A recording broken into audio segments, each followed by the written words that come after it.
मीर रज़ा की मौत के हवाले से अब तक कोई तफ्तीश सामने नहीं आई है। पुलिस हुकाम की जानिब से मुख्तलिफ पहलुओं से तफ्तीश जारी है। बताया जा रहा है कि मुख्तलिफ CCTV फुटेज जो है वो हासिल कर ली गई हैं। एक अहम पेशरफ्त ये भी हुई है कि जो मेडिकल रिपोर्ट मीर रज़ा की इब्तदाई तौर पर सामने आई है, उसमें ये बताया जा रहा है कि उसे सीने पर अगली जानिब से जो है वो गोली लगी और पीछे से जो है वो बाहर निकली है। जबकि फैमिली की जानिब से भी ये खदशा जाहिर किया जा रहा है कि मेडिकल रिपोर्ट में चीज़ें वाज़ेह तौर पर क्लियर नहीं हुई हैं। जबकि जो मेडिकल टीम है उनकी जानिब से ये कहा जा रहा है कि जब हतमी मेडिकल रिपोर्ट आएगी उसमें चीज़ें मज़ीद क्लियर होंगी।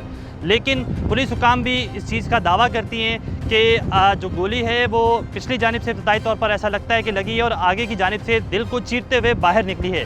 ताहम ये तफ्तीश के लिए एक अहम जो है वो पहलू सामने आया है। इसके साथ साथ जो मीर रज़ा की तमाम तर एक्टिविटीज़ थी उस हवाले से भी मुख्तलिफ छानबीन की जा रही है। अब तक पुलिस हुकाम की जानिब से ये बताया जा रहा है कि 15 से ज़ायद अफराद के जो बयानात हैं वो कलमबंद किए गए हैं, जिसमें उस शख्स का बयान भी शामिल है जिसने इस लाश की इतला दी। ये वो शख्स है जहां से गुलिस्तान जौहर ब्लॉक 1 से मीर रज़ा की लाश मिली। उसके बाद वहां का जो करीबी नर्सरी का मालिक था उसकी जानिब से इब्तदाई तौर पर इस लाश के हवाले से जो है वो इतला दी गई। ताहम ये पूरी कहानी क्या है अब तक इसकी गुत्थी तो नहीं सुलझ सकी है, लेकिन बहुत सारी चीज़ें अब तक सामने आ चुकी हैं। उसमें सबसे पहली चीज़ ये भी है कि जब 27 की रात और 28 की सुबह मीर रज़ा जो है वो घर से निकला और ये तमाम तर वाक़या रिपोर्ट हुआ और उसके बाद उसकी लाश जो है वो एक जगह पाई गई और 29 को इस लाश के हवाले से अपडेट मिली।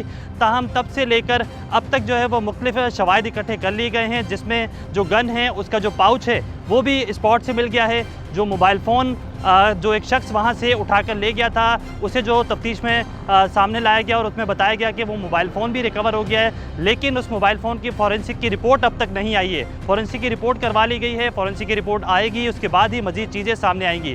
जबकि जो 15 के करीब अफराद के बयानात लिए गए हैं उस हवाले से भी तफ्तीश में ये चीज़ सामने आई है कि मीर रज़ा ने जब घर से निकला और इस हवाले से जो उसके पास पैसे मौजूद थे वो भी बताया गया कि 40,000 के करीब मौजूद थे और उसमें से 39,000 जो है वो अपने फैमिली के पास अपने घर में उसने अपनी वालदा के पास रखे और रखने के बाद अपना वॉलेट भी वहीं रखा। उसके पास एक स्मार्ट वॉच थी वो भी जो है वो उसने अपने घर में रखी और रखने के बाद घर से रवाना हुआ है। जो गाड़ी थी वो भी घर पर जो है वो रुकी रहने दी और उसने ऑनलाइन गाड़ी करवाई और गाड़ी करवाने के बाद इस लोकेशन के करीब ड्रॉप हुआ और उसके बाद अंधेरे में जो है वो पैदल चलना शुरू कर दिया।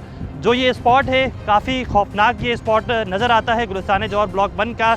लगता ऐसा है कि इस स्पॉट के हवाले से पहले से जो है वो रेकी भी की गई थी। ताहम अब तक कोई ऐसे शवाहिद नहीं मिले कि आया ये इब्तदाई तौर पर ख़ुदकुशी है या फिर कत्ल का वाक़या है, लेकिन पुलिस की जानिब से मुख्तलिफ पहलुओं से तफ्तीश की जा रही है। जो अब तक CCTV फुटेज सामने आई है उसमें यह भी सामने आया है कि जो एक दुकान के अंदर जो इसकी अपनी ही दुकान थी मीर रज़ा की, उस दुकान के अंदर जाता है, वहाँ से आबिद नामी जो इसका सिक्योरिटी गार्ड है उसका वेपन पाउच के साथ उठाता है और उठाने के बाद अपने घर ले आता है। फिर जो है घर से रवाना होता है और 27 और 28 की जो सुबह है उस दौरान जो है ये वहाँ से रवाना होने के बाद उस वेपन को अपने साथ कैरी करता है, जो CCTV फुटेज में भी नज़र आया, और वहाँ से ले जाने के बाद फिर इसका कोई पता नहीं चलता है। जब अहल खाना इसकी तलाश शुरू करते हैं तो इब्तदाई तौर में इस चीज़ों के सामने लाया जाता है कि आया इसकी लाश कहाँ से मिली, कैसे मिली और फिर उसमें क्या क्या चीज़ें सामने आई हैं। तफ्तीशी हुकाम ये भी बताते हैं कि जो मोबाइल फ़ोन की फॉरेंसिक करवाया गया है उसमें जब डिटेल सामने आएगी तो उससे ये पता चल जाएगा कि आया इसका कॉन्टैक्ट किस शख्स से था,